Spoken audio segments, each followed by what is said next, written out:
Hey guys, what's up? Welcome to my channel. This week we'll be continuing from where we left off the last week. We'll be focusing on how I mixed my song One World. So without any further ado, let's get into it and see what I've done.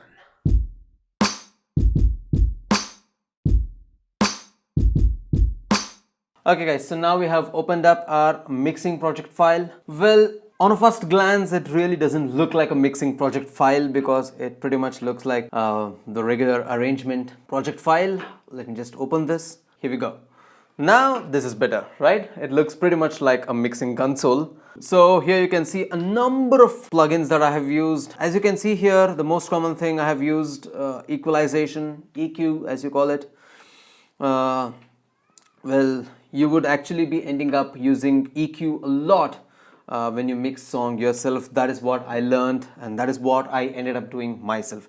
As you all might be knowing already if you have been following my journey. But if you are new to this channel, guys, this is my first project that I have actually mixed. So as you can see, all the pannings, hard left and hard right. So that's what I was talking about, electric guitars, hard left and hard right. We'll do one thing, let me just close this mixing console window as of now and let me just go back to the tracks window. Well, this is actually the real drums that David performed. Let me just play it real quick for you. This is with all the effects, guys. This is with all the effects. Let me just go back to the mixing console. You can see here, this is the drum room. This is the drum room basically. And I have added reverb over here. And this is the drums. You can see the compressor and the EQ over here. If you open the EQ, I know. This is the reason why I use multiple project files, and I would definitely recommend to all of you, if possible, please compose, produce, record vocals and then mix in different project files so that you wouldn't be facing any latency issues and you wouldn't be facing any disk slow, system overload, all this kind of issues. So these are all from multiple project files. A lead guitar and this bass guitar was sent by Al Hewson. Acoustic guitar, electric guitar and overdrive guitars, they were sent by Jay Sanders. Drums was recorded by David. So all these, even if you see these files, they are all the actual live recording files, okay, and I received them as WAV files, so I have imported them directly onto this project. So even up until creating this mixing session, I never imported the actual drums, the live drums, into my other projects. I never did that, but now I have done and I have imported them. So even if you see here, grand piano, organ and strings, they're all plugins based on the MIDI data that I have recorded using my keyboard. But still, I'm not using them as the VST or the plugin and the MIDI data itself. I have actually rendered them into different WAV files for each instrument or for each instance and then bounced them off into multiple WAV files and then I have imported them here. That's about it. It's just 7 instruments that we have used, but there are multiple instances of each instrument. If you see here, piano, there are 2 piano melodies that are playing with each other. You can see electric guitar over here. There are 2 electric guitars that are playing. Just go back to this mixer console and now electric guitar. Well, as you can see, this is why I love having summing stack. It just eases out the entire process.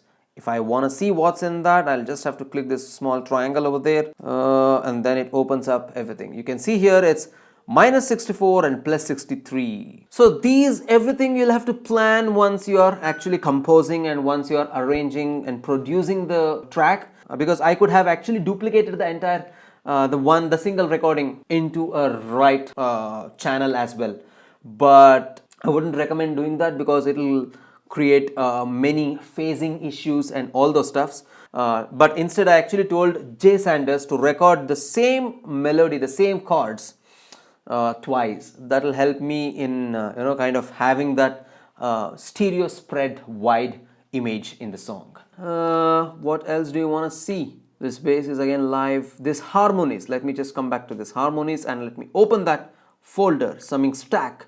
You can see everything. These are all empty spaces, but I still have them because I wanted to place everything on the first bar. That will really help in arranging everything before you mix. That will ease out the entire process of arranging.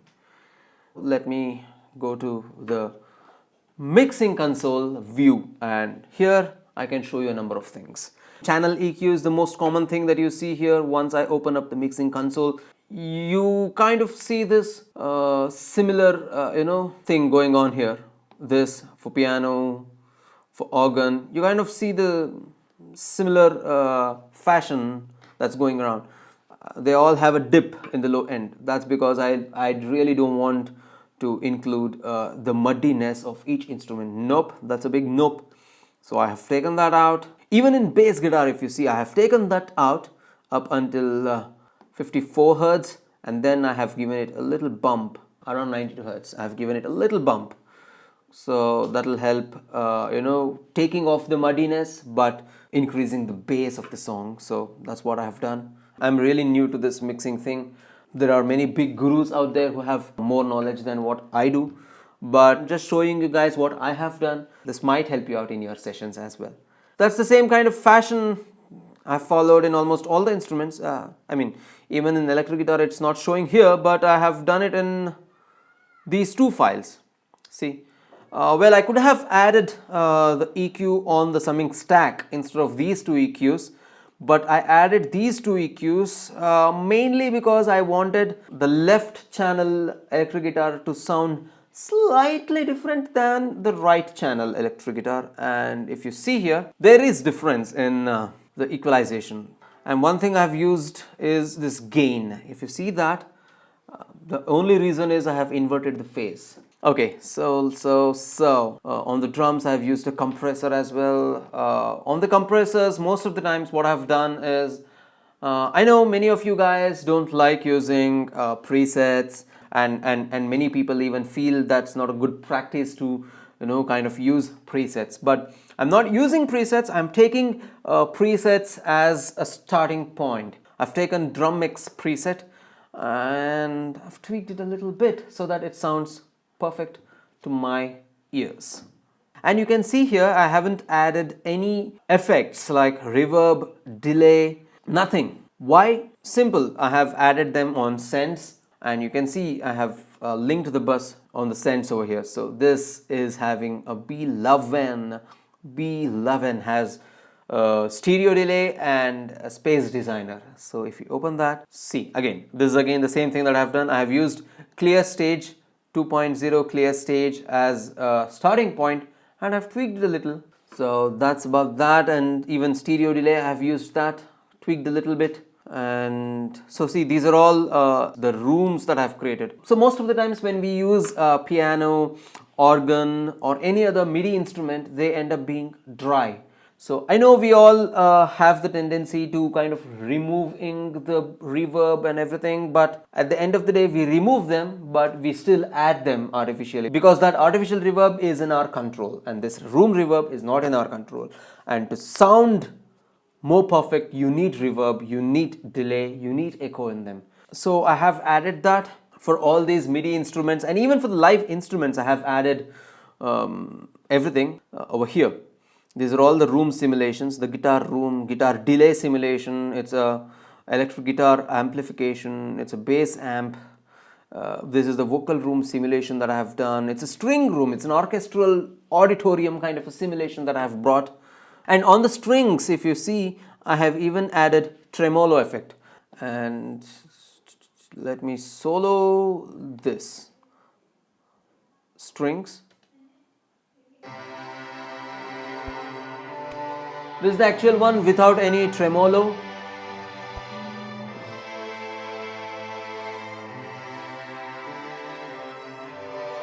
See, it comes like this. The sound keeps, it has a subtle vibration. See, I can increase those vibrations,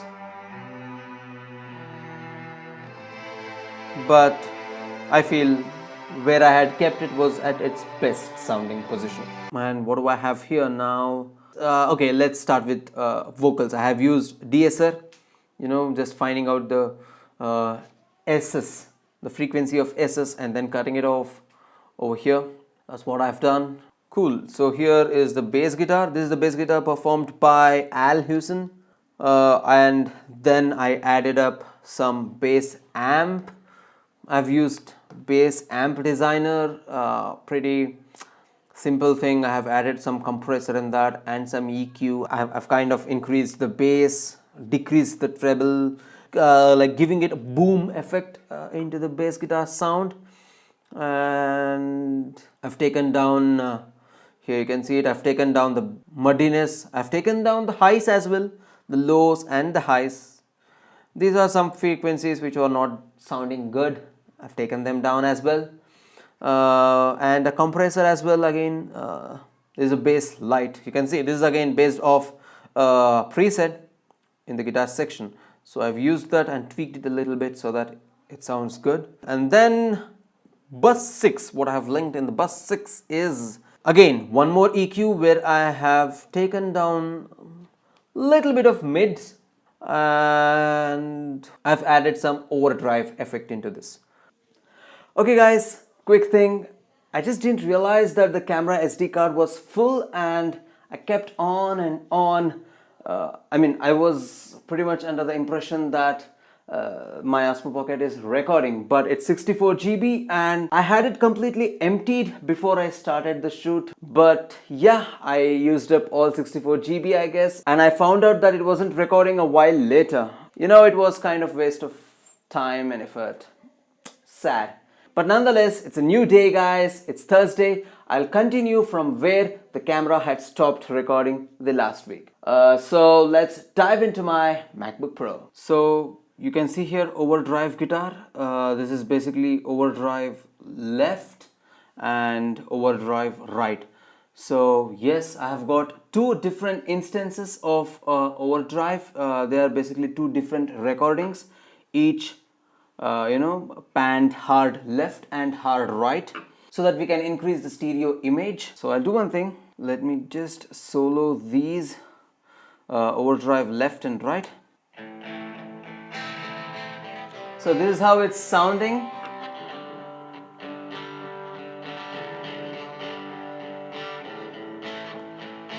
This is the channel EQ for left and the channel EQ for right. As you can see here, there are quite a few differences. The EQ is not exactly the same. It's slightly different from one another. That is to just kind of improve the stereo image and just to make sure that they both don't fight with each other and there are no phase issues. So that is the reason I have done this. Let me just close this up and I'll just stop that. And what else? Okay, so let me just open the compressor and you can see here I have again used a guitar heavy preset and I have tweaked a few things on that, and it's the same thing I have done to the right channel as well. Apart from that, I have used envelope over here. It kind of makes the sound more crisp, more nice. I like that. And there's a direction mixer as well, if you can see here. It just adds more depth and width to your stereo image. So I kind of liked that. And then I have used this gain. It's again just to invert the phase. Nothing much fancy about it. And apart from these two, I have added, you can see here, a couple of buses. They're all, 7 is basically a pedal. I have added some vintage drive. It just thickens the sound, and you can see here the fat thing is on and the drive is kind of up to a mark, and it has a pretty decent level, so it sounds good and I love it. So that is the thing. And bus number 8 is basically space designer and tape delay. Okay, and then bus 10 we have overdrive effect and echo effect. I just wanted to bring some grunge feel into it, and this is what I have done. I've added overdrive plugin, and it just kind of thickens the sound, the tone, and builds up a drive so that it has a grunge feel into it. And then we have an echo over here. This is, you can see it's pure 100% wet echo. It doesn't have any dry signal coming through this. That's because I'm managing the dry and wetness thing through this volume fader over here. So that is what I have done. Okay, so then we'll go into strings, and as you can see here, there are a number of string tracks. Each of them are meticulously panned and they are well thought of, I believe. All the channel EQs and everything, I've just removed out a little bit of bass in almost every single track you can see here. So these are the frequency dips that I have added, and as you can see here, I have added a compressor on the summed stack. This is what I have done. It's a platinum orchestral preset. It pretty much works out well. And then what do I have here? The lead guitar basically is the same again, channel EQ, envelope, compressor, and I have routed 3 buses as sends. Those are the same buses that I've used in overdrive guitar as well. So see, that's the beauty of using buses. What happens is you have a set of buses and you pre-program a set of plugins, a set of effects that you want, and you kind of use them again and again, and the only thing that you'll be working on is adjusting the volume fader. That is how you actually bring that wet sound into this dry sound and kind of merge them. So that's it. If you do that, then it's fine. And even here, these are the faders over here. You just have to use them and kind of blend them in so that they sound one. Okay, so let's go forward. The vocals, let's see how the vocals are mixed in this song. If you can see here, there are 2 tracks. One is the vocal lead and then the vocal harmonies. Harmonies is basically a summing stack. So once you open the summing stack, you can see all the harmonies over here. I haven't done anything much on the harmonies, and it's just the channel EQ.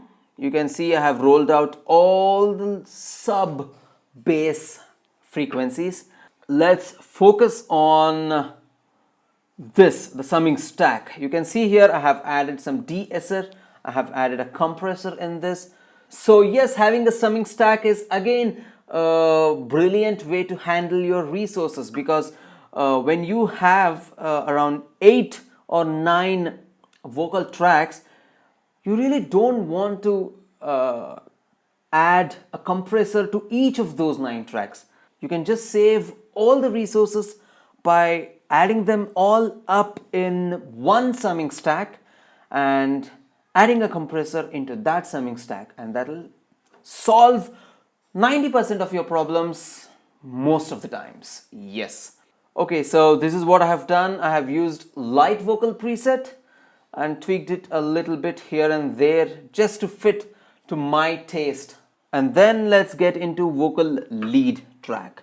I was always kind of afraid to mix my song, but when I actually started mixing this song, I mean, I have to say this, that now I have kind of gained a lot of confidence in mixing. I mean, I know what I'm doing now.